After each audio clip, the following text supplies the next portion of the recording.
The recent PlayStation showcase committed one of the cardinal sins of game reveals, in my opinion, and that is that it didn't show gameplay. If the point of your game reveal is to make me want to buy your game, then without gameplay, I can't make an assessment on it. I don't even know what your game is, and so if I don't know that, how can I know what to buy? It makes your game reveal pointless, and it really shows that there's kind of either two options. Either your game isn't out for many years, in which case, why are you even announcing it in the first place? Because by that point, by the time the game is out, the hype that you created at the start will already have died. It's very counterintuitive. Or, the worst case, you actually realize your gameplay isn't very good, and so you are ashamed to show it. And the worst part is, I don't know which one that is. And so I have to look at the very minimum amount of information and decide. And this causes problems. This causes problems for the developers. So I've got 3 examples for you today. The first 2 aren't particularly that bad. They're just big names that I wanted to showcase for different reasons of how they frame the trailer. But the third one, that shows why you don't do this. Everything about this third example could have all been avoided. All of the problems, all of the outrage could have been avoided if only they'd shown the gameplay. So let's get stuck into it. We start with Wolverine, a trailer which admittedly right at the start says this is not gameplay. You are under no illusion that this is gameplay or not. The problem is you're under no illusion about much else either. All you see is a fist and some blades coming out of it. We know it's Wolverine. And that's it. It tells me nothing about the game. I couldn't even tell you what genre it is from this trailer. Sure, I could go looking about something else and work it out from something else or get some past knowledge of another article, but it's not really the point. It's not what a trailer's for. A trailer is there to inform your customer base, your potential customer base. And so if you don't actually give them any information, you expect them to go looking for, trying to dig through little details elsewhere. It's not done its job. From this trailer, I know it's about Wolverine, and I also know that I don't care. Without information, I'm not going to go looking for it. I'm not going to try and go to the extra effort to try and work out if I should. That's not my job as a customer. Your job to sell it to me. Your job to inform me, and you've failed. Now, the next one is Spider-Man, and I think the Spider-Man trailer overall, from just a quality perspective, is better. The story's better, it's got a bit more action, it's longer. But it still gives you no information about the game. You just kind of assume it's like the previous games. The biggest problem I had with this was right at the start. Rather than saying that this isn't gameplay, this specifically says that it's footage captured on a PlayStation 5. Which is a sentence which is deliberately designed to give you absolutely no information about what that means. Like, that could actually just mean that this entire thing was encoded on a PC, it was rendered on a PC, and then the PlayStation 5 just recorded it to a file. Or it could be that this was a video file playing on there. Footage captured on a PlayStation 5 to me just kind of means it was locally recorded on it. And I'm not sure what useful information that's meant to be to provide me on the game. It just seems like you're trying to dissemble it, to hide it behind an extra layer of mist, just so that I know even less about your game than I did before. And maybe it's me, but I find that suspicious. When you're not open about something, when you're not actively showing me your game, I find that suspicious. Now, admittedly, with this game, they do say at the end that this game isn't out until 2023, so they likely didn't have any gameplay to show, and that's fair enough. I'm not knocking them for that. I'm knocking at them for showing it before they had gameplay to show. I'm only interested when you've got an actual game. Otherwise, it's like showing me a Matrix 4 Resurrections trailer, but not actually showing me anything from the Matrix 4 Resurrections. Instead, you just load up the game of the Matrix Online and start showing me gameplay of that. I mean, sure, the characters are roughly the same, but it doesn't look anything like it. It doesn't represent the movie in any way and tell me anything about the film. But you still expect me to go. You still expect me to spend my money based on an entirely different medium. What these trailers are movies, they're not games.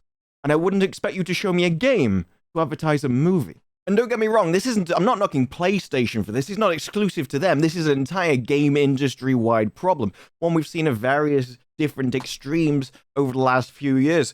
For instance, we had Elder Scrolls 6, which was first announced in 2018, which seems to have been announced just to try and stop some kind of fan backlash when they actually hadn't even started creating the game yet. They've already said that Elder Scrolls 6 won't be out until after Starfield in 2022. And in fact, Phil Spencer said it won't be out until after Fable. And that doesn't even have a release date yet, so that could be 2023. We don't even know. As far as we know, Elder Scrolls 6 might not even be out for another 4 or 5 years. It could actually be insane. And yes, they still felt they were ready to announce it in 2018. Why? Because there was no backlash, because no one complained, because everyone got hyped, and that's all they wanted. People got happy about an announcement so they could hide something that they didn't want people to be angry about. So you can come up with the argument that, oh, this was just done because it was a PlayStation showcase. They wanted to show that they've got games. But I don't think it's unreasonable for me to think that, yes, PlayStation is a games console. Of course they've got games coming. You don't have to announce them years in advance before you can show something. But the biggest issue is the problems it causes. The biggest issue is when there's controversy and you have nothing to show about your game to even attempt to reassure the players. And that's what we saw in this, the Star Wars Knights of the Old Republic remake. Now, the Star Wars The Old Republic trailer, yes, it got me, yes, it's cool, but that's because I'm a fan of Revan, because I was a big fan of the original games. It still has one of the most impactful, emotional moments of a game, one that I never saw coming, and even the second one, I really liked it. I didn't have internet access at the time, so I had no idea about all the information that came out, that they'd cut a load of stuff from the game. I just enjoyed it for what it was, and I was young enough to. So that series, that game will always be special to me, and when I heard they were remaking it, that's fine. At least that's what I thought it was. I thought they were just going to take the game and update the graphics. I could understand why I thought they would call it a remake rather than a remaster. A remaster to me kind of involves you're taking the original engine and you're updating the textures. But I would still call something a remake if it meant that you're moving to an entirely new engine. If you took that really old game and started building it in Unreal, you'd have to build everything from scratch, all the buildings, all the textures, and everything would all have to be made from scratch. But it could still be an identical game, just with better graphics. You could still essentially remaster it, but I do think it would be worthy of calling it a remake. But it doesn't look like that's what we're getting. And that's unfortunate. And the reason why it doesn't look like that is from things like this, where it's an interview on StarWars.com, where they constantly talk about how they need to dismantle the game. It's very odd. This entire article goes into things like, oh yeah, we realize what the story is and we want to keep the main story, which is good. But they keep on about deconstructing it. We need to work out what its pillars are and we need to rebuild it, and it's odd. It doesn't strike me as someone which is really trying to actually just port over something to better graphics. This sounds like you're trying to take it apart, work out what its soul is, and then keep that, but change everything around it. And that's not what anybody wants. And that's risky. And this is why it's led to comments from other people and saying things, well, maybe they'll change the combat. Maybe it won't be turn-based anymore. Maybe we'll get an action-based third-person RPG. Which is fine if you want to make Knights of the Old Republic 3. But it's not Knights of the Old Republic. I'm not interested in a third-person action game. That's not my genre. But a turn-based one, that's what it was. That's what I liked, and that's what I want. Now, we may still get that. We don't know. But we don't know because they never showed us gameplay. We don't know because they gave us an interview. A really strange, arbitrary interview that just kind of skirts around in very fanciful language about how they respect it, how it's really nice, how we appreciate the stature that it has with the fans. But we've got better hardware and storytelling's moved on. We can tell the same story, but we need to tell it a different way. And the more they talk, the more they try and separate it from the original game, the more I don't like it.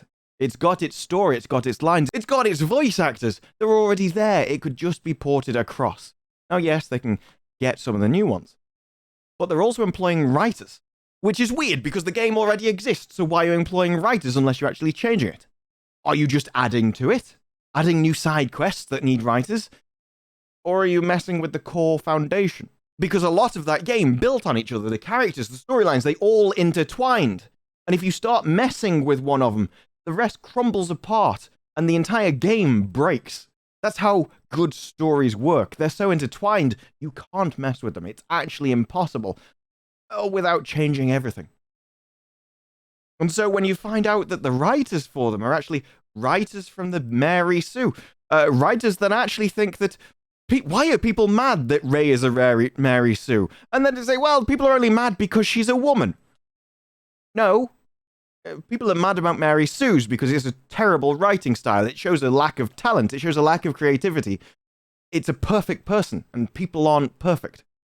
It's somewhere that has nowhere to go. There's nowhere they can evolve. There's no struggle that they can go through. There's no challenges for them. They just kind of exist and do everything, and that's boring. And you should understand that as a writer. This is a person who is now writing for the game. This is a person who we are supposed to expect to write a good Star Wars story, write something that, as far as loads of gamers are concerned, was already great. It was already amazing. It didn't need to be touched. And yet, here we are. We don't know. We don't even know if they're keeping the combat the same. We don't know what they're changing and what they're not. And you're probably going to have several years to think about that, to be concerned about that. And you're not going to know because they're not going to tell you until a long way down the line. And all of this could have been avoided. All of this outrage, all of this drama could have easily been solved just at the reveal if they'd done the reveal properly. If they'd showed gameplay at the time, it wouldn't have affected the launch because no one would have been talking about the combat style. No one would have been worrying about what you'd changed, what you'd kept the same. Because we could have seen it on the screen. You would have advertised your game with gameplay rather than just a big announcement followed by some rather horrific details about your staff. So you'll have to forgive gamers if we're angry about what you're doing. You'll have to forgive if there's drama that may or may not be true. But that's not the gamer's fault. If you don't give someone information, they're going to go looking for it. They're going to try and work it out, and that may or may not be correct. But there's only one group of people which have the power to change that, and that's Aspire. That's Sony. That's the people in charge of the game. Now, I don't think this video is going to change anything. It's just more of my personal opinion, more of my personal preference. I just think that if your gameplay is good, why are you ashamed of it? Why are you hiding it? Why do you think that you have to let people make up details, assume details, and especially when they could assume the worst? You should probably make sure you've got all the details actually available before you release, so you can tell everyone, so you can make sure everybody knows what you're actually making, so that they don't have to assume the worst, which they have a right to do, which they are justified in doing, because they've already seen what you've done to the franchise so many times before. If they're not sure if you're going to do it again, if they're not sure if you're going to actually treat the things with respect, when you've already proven that you don't want to before in other things, I'm just not sure how much of that is actually their fault. And honestly, I don't think any of it is at all. So just like movies, this is my plea to game developers. If you really, really want to advertise your game, do it with the game. Do it with gameplay. Be open and honest and show people what they're going to buy. And if it's good, they'll back you. But for now, that's it from me. If you liked the video, press like and subscribe for more videos in the future. And let me know what you think of the topic down below. Are you okay with games trailers? Or would you actually think that no, they should show gameplay as well? What's your thought on the latest Star Wars, Revan, and that whole debacle? Let me know in the comments. But for now, that's it from me. I'll see you in the next one. Bye-bye.